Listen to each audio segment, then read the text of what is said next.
साथियों, जय हिंद, जय भारत। स्वागत है आप सबका आज के इस खास एपिसोड में। हम इस वक्त हरियाणा की आर्थिक राजधानी फरीदाबाद में बैठे हुए हैं और उस स्थान पर बैठे हुए हैं जो हमारे राष्ट्रीय सलाहकार आदरणीय एडवोकेट राम स्वरूप साहब का निवास भी है और यहीं भविष्य में ठगी पीड़ित जमाकर्ता परिवार तपजप का केंद्रीय या कहें एडमिनिस्ट्रेटिव हेडक्वार्टर भी रहेगा। और इसी स्थान पर आपकी जो 30 जून और 1 जुलाई को राष्ट्रीय कार्यकारिणी की बैठक है वो यहीं होनी है। तो हमारे साथ हैं आदरणीय राम स्वरूप एडवोकेट साहब, हमारे फरीदाबाद के उपाध्यक्ष आदरणीय नरेंद्र प्रसाद गुप्ता जी और हमारे प्रमुख सलाहकार राष्ट्रीय आदरणीय एडवोकेट मुदगल साहब और साहब चौधरी साहब भी बराबर में हैं। चौधरी साहब, पूरा नाम क्या है आपका? विजय सिंह चौधरी जी। और हमारे फरीदाबाद के जिला अध्यक्ष अजय भाई। और मेरी आवाज़ सुन पा रहे होंगे, मेरा चेहरा आप नहीं देखेंगे। और चूँकि तैयारियों का जायज़ा लेने के लिए आए हैं यहाँ, चौधरी साहब अपना निर्माण कार्य भी चल रहा है। तो 30 जून और 1 जुलाई फिक्स हो चुका है कि यहीं पर हमारा राष्ट्रीय कार्यकारिणी का सेमिनार होगा और उसी में यहीं बैठकर हम सब आगामी रणनीति तैयार करेंगे कि कैसे देश के 42 करोड़ ठगी पीड़ित जमाकर्ता परिवारों का भुगतान हम वर्ष 2024 में ही संभव करा सकें, ताकि अगले साल से हम अपने दूसरे लक्ष्य के लिए आगे बढ़ें, हिंदुस्तान को ठग मुक्त बेईमान रहित राष्ट्र राज्य के रूप में स्थापित करने के लिए। तमाम साथियों से बात करूंगा मैं, आप सुनेंगे, पूरा वीडियो ध्यान से सुन लेंगे। जिन साथियों ने हमारे YouTube चैनल को अभी तक सब्सक्राइब नहीं किया है वो इसे सब्सक्राइब जरूर कर लेंगे, लाइक और कमेंट भी कर देंगे ताकि आप सबको घर बैठे अपडेट मिलती रहे। कुछ सूचनाएं आपको दे देता हूं, मैं अभी वार्ता भी सुनाऊंगा सभी की। एक तो जो हमारा 24 जून का जयपुर का कार्यक्रम है उसमें शायद कुछ डिस्टर्बेंस आ गया है, बता रहे हैं मंत्रियों के अभाव में जन सुनवाई का कार्यक्रम स्थगित कर दिया गया है। तो वो जुलाई के फर्स्ट वीक में हो सकता है, तो इसलिए अभी राजस्थान के साथी थोड़ा धैर्य कर लेंगे। कल तक वैसे सूचना आ जाएगी कि 24 को होना है या कब होना है। दूसरा, हमारे कुछ साथियों का सुझाव ये है कि जो हम कह रहे थे कि 25 जून को ही पूरे देश में राष्ट्रीय स्तर पर हम हर ज़िले में प्रेस कॉन्फ्रेंस और धरनों का आयोजन करें, उसको 25 जून को ना करके उसको भी जुलाई के फर्स्ट वीक में करेंगे, ताकि तमाम साथियों को तैयारी करने का मौका मिल जाए। लेकिन जो हमारा फतेहपुर का कार्यक्रम है 25 जून का वो फिक्स है। फतेहपुर उत्तर प्रदेश में कार्यक्रम रहेगा, प्रेस कॉन्फ्रेंस भी होगी और ज़िला कलेक्ट्रेट पर धरना प्रदर्शन भी होगा।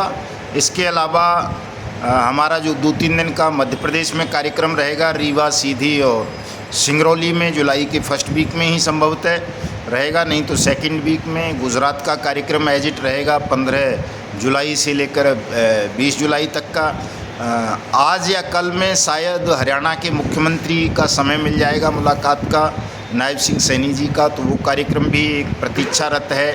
और इसके अलावा जो हमारा 31 जुलाई का कार्यक्रम है, मुख्य कार्यक्रम तो वही है कि शहीद आजम ऊधम सिंह जी के शहादत दिवस पर हम दिल्ली में एक बड़ी सभा आयोजित करनी है और वो राष्ट्रव्यापी सभा होगी और एक तरह से वो चेतावनी सभा होगी भारत सरकार को, मोदी सरकार को, चूँकि जैसा कि वो उपेक्षा कर रहे हैं हमारे विषय की, यानी में जमा योजनाएँ पाबंदी अधिनियम 2019 की, उनकी उस उपेक्षा को देखकर आभास यही हो रहा है कि मोदी सरकार आपकी बात पर गंभीरतापूर्वक विचार तब तक नहीं करेगी जब तक आप अपना संगठन तैयार नहीं कर लेते, मजबूत संगठन नहीं बना लेते और लाखों की भीड़ एक साथ लेकर के इस सरकार पर आप हल्ला नहीं बोल देंगे, तब तक ये सरकार आपकी बात को गंभीरता से नहीं लेगी। तो उसकी तैयारियां भी अभी से साथियों हम सबको करनी है।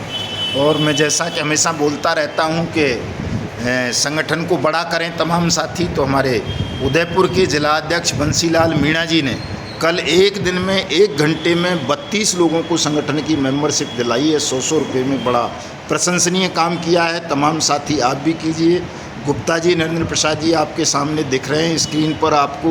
गुप्ता जी ने भी 500 रुपये प्रति माह अपने मेहनत की कमाई में से संगठन को चलाने के लिए सत्याग्रह रूपी शिशु के पालन पोषण के लिए 500 रुपये प्रतिमाह धन त्याग करने का संकल्प लिया है। वो और साथी भी लें, ऐसे साथी बहुत कम हैं। हमारे पास अभी तक केवल 5 ही साथी हैं जो 500 रुपये धन त्याग करने का संकल्प ले चुके हैं, जिनमें आदरणीय मास्टर प्रताप सिंह जी हैं, आदरणीय रामस्वरूप जी हैं, आदरणीय मामचंद तमर साहब हैं, आदरणीय गुप्ता जी हैं और एक मिश्रा जी और हैं राजस्थान से।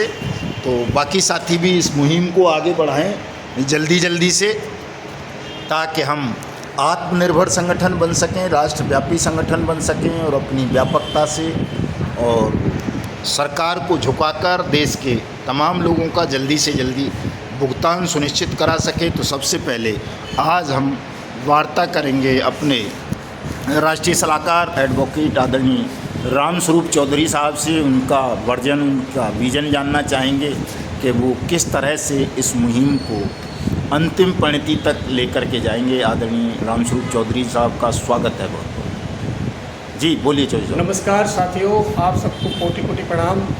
मेरा मानना ये है कि जब तक संगठन मजबूत नहीं होगा, संगठन पूरी तरह से मजबूत नहीं होगा, तब तक हम सफल नहीं हो पाएंगे। इसलिए मैं आप सबसे कहूँगा, संगठन को जी जान से मजबूत करिए। चारों तरफ हमारी मेंबरशिप होनी चाहिए। कम से कम 5 लाख हमारे संगठन में आदमी ऐसे होने चाहिए जो एक कॉल पर खड़े हो सके। इसके लिए ताकत लगाओ ईमान से और ज़िंदगी जियो शान से। धन्यवाद सर, बहुत अच्छी बात कही चौधरी साहब ने। साथियों, चूँकि मैं ये बात कह नहीं पाता हूँ कि भाई 5 लाख चाहिए, हमें ज़रूरत अगर 1 लाख की है तो लक्ष्य 5 लाख का लेकर के चलेंगे, तभी 1 लाख एक्टिव साथी हम इकट्ठे कर पाएंगे और वो बहुत ज़रूरी है इस लड़ाई को जीतने के लिए। आदरणीय गुप्ता जी, आपका स्वागत है, अपनी बात रखें आप, और आपका धन्यवाद भी है बहुत बहुत साहब। नमस्कार साथियों, मैं फरीदाबाद से नरेंद्र प्रसाद गुप्ता प्रदेश महासचिव के रूप में आपके सेवा में उपस्थित हैं। सर का आदेश है कि कुछ आप कहिए। मैं सबसे पहले आग्रह करना चाहूँगा सभी ठगी पीड़ित बंधुओं से, अपने साथियों से, कि वो अपना अपना दिल की धड़कन को सामने खोल के रख दें। अगर जब तक आप अपने दिल की धड़कन को सामने खोल के नहीं रखिएगा, तब तक सफलता नहीं मिलेगी। दूसरी बात, संगठन को आप अगर अपना हथियार बनाना चाहते हैं तो संगठन के साथ गले से गले मिलकर, कंधे से कंधे मिलाकर आपको चलना होगा। अगर इसमें थोड़ा सा भी लापरवाही किया है आपने, इस बड़े भुगतान की प्रक्रिया से हम लोग वंचित रह जाएंगे। इसलिए आप लोगों से मेरा करबद्ध निवेदन है कि अपनी तन मन धन से सहयोग राशि को बढ़ाते हुए, एक बात और मैं कहना चाहूँगा आप लोगों को कि आप अगर मीटिंग में उपस्थित नहीं होना चाहते हैं तो कोई बात नहीं, आप सोशल मीडिया पे एक्टिव हो जाइए, क्योंकि हमारे सर के भी यही आदेश हैं। सोशल मीडिया में हम लोग जितना एक्टिव होंगे, हमारा प्रचार प्रसार होगा, सरकार को झुकना पड़ जाएगा। तो हमें ये चीज़ को मान के चलना पड़ेगा कि संगठन जो है एक फूल की माला की तरह होता है। अगर वो गुथा हुआ है, एक दूसरे में पिरोया हुआ है, तो गले का हार बन जाता है। अगर वो छिटपुट हो गया तो उस एक फूल को सड़क पे रोक दिया जाता है। तो आप अपने जीवन को फूलों की तरह रोंदवाना चाहते हैं या संगठन को साथ चल लेकर, संगठन के साथ कंधे से कंधे मिलाकर इस भीषण भुगतान प्रक्रिया से छुटकारा पाना चाहते हैं, तो मैं निवेदन करूंगा कि आप लोग संगठन के साथ जुड़िए और अधिक से अधिक सहायता शुल्क के साथ साथ सहयोग राशि देने का प्रयास करें। तथा एक बात मैं और आपके समक्ष रखना चाहता हूं कि गीला शिकवा किसी को किसी के साथ नहीं रहना चाहिए। यहाँ संगठन ही एकमात्र उद्देश्य है और संगठन से बड़ा कोई नहीं होता है। बाबा साहब का एक वाणी है कि अगर संगठन से जिस दिन अपने आप को बड़ा बनना चाहोगे, उस दिन संगठन तो घटेगी लेकिन तुम जड़मूल से नष्ट हो जाओगे। साथियों, मैं आपसे निवेदन करना चाहूँगा कि इस तरह की नौबत हमारे पास ना आवे, हम संगठन को जितना हो आगे बढ़ा के चलें, और यही मेरी आखिरी ख्वाहिश है, यही मेरी आखिरी तमन्ना है। नमस्कार जी। धन्यवाद गुप्ता जी, बहुत बहुत आपका। और अब हमारे समक्ष हैं हमारे प्रमुख राष्ट्रीय सलाहकार एडवोकेट हेमंत मुदगल साहब। मुदगल साहब, स्वागत है आपका बहुत बहुत। सभी छोटे और बड़े भाई बहनों को मेरी तरफ से नमस्कार जी। मैं एक निष्ठावान कार्यकर्ता तब जब संगठन सबसे ये आग्रह करना चाहूँगा कि संगठन में मजबूती बना के रखे और किसी के बहकावे ना आए, और ज़्यादा से ज़्यादा लोगों को अपना एजेंडा, अपने विचार, जैसे सबके साथ मीटिंग करके ऑनलाइन या लोगों के साथ जाके मिलके अपने जो संगठन के जो विचार हैं उनसे अवगत कराएं, और ज़्यादा से ज़्यादा लोगों को अवेयर करने की कोशिश करें ताकि हमारा संगठन मजबूत हो सके, क्योंकि एकता में ही बल है। कोई भी सरकार उन्हीं लोगों को सुनती है जिनका वोट बैंक होता है।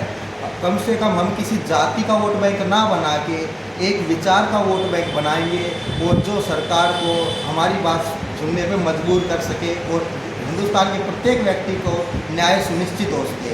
ये हमारी एक लड़ाई इतनी सी नहीं है कि हमने अपने पैसे को रिकवर करवाना है डिफ़ॉल्टर कंपनी से। हमें देश की जनता को, हर प्रत्येक नागरिक को अवेयर करना है। हमने एक समाज सुधार की तरफ अपने देश को लेके जाना है, और समाज में सुधार लेके आना है। यही हमारा सबसे आग्रह है और यही हमारा संकल्प है। नमस्कार जी, धन्यवाद वकील साहब, बहुत बहुत आपका। अजय भाई उधर बैठो थोड़ा सा, हैं यहाँ आके आप करिए। नहीं, ऐसे ही बैठ जाएंगे, साथ में बैठे रहिए आप वकील साहब। बैठिए अजय भाई, बैठिए, कोई बात नहीं, देर मत लगाओ, ढीले मत पड़ा करो अजय भाई, टाइट रहा करो। अब ये हैं हमारे फरीदाबाद के जिला अध्यक्ष अजय कुमार जी। स्वागत है आपका अजय भाई, बहुत बहुत। चूँकि आप एक तरह से क्या बोलते हैं साहब उसको, आतिथ्य और अतिथि में आतिथ्य रहेंगे आप यहाँ, मतलब मेज़बान रहेंगे राष्ट्रीय सेमिनार के फरीदाबाद के साथी। तो फरीदाबाद के जिला अध्यक्ष हैं, उन्हीं के गृह जनपद में हमारा एक कार्यक्रम होगा, राष्ट्रीय सेमिनार। तो अजय भाई स्वागत है आपका, आप अपने विचार व्यक्त करें, कोई अपील करना चाहें तो अपील नमस्कार। मैं अपने सभी संगठन के साथियों से एक विनती करना चाहता हूँ कि संगठन की मजबूती के लिए हमारे संख्या बल का होना बहुत ज़रूरी है, और इसके बिना हम तो चलेंगे, बट अगर उसकी संख्या बल हमारा अधिक होगा तो और हम अपनी बात को बड़ी मजबूती से रख सकते हैं। इसका धन्यवाद अजय भाई आपका। तो साथियों, मैं कल की तरह पुनः आपसे एक अपील कर देता हूं कि जो साथी गंभीरतापूर्वक इस लड़ाई को लड़ना चाहते हैं वही इस राष्ट्रीय सेमिनार में आएंगे 30 जून और 1 जुलाई वाले में।